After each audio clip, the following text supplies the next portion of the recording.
Right. Hello, praise the lord. చూసారా జింక? మనం అడవిలో చూస్తూ ఉంటాం కదా, ఇక్కడ జింక పార్క్ అండి. సో ఇది చాలా సాధు జంతువు. బైబిల్లో మనం చూసినట్లయితే చూడండి ఎంత అందంగా ఉందో ఇది. దాని మీద మచ్చలు ఉన్నాయి. దీనికి ఏదైనా పెట్టాలి ఇప్పుడు. కొద్దిగా అది తీసుకురావా? దీనికి ఏదైనా పెడితే తింటుంది.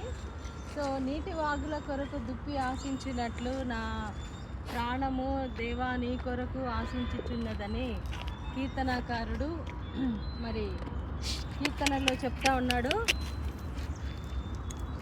సో దుప్పి ఇగో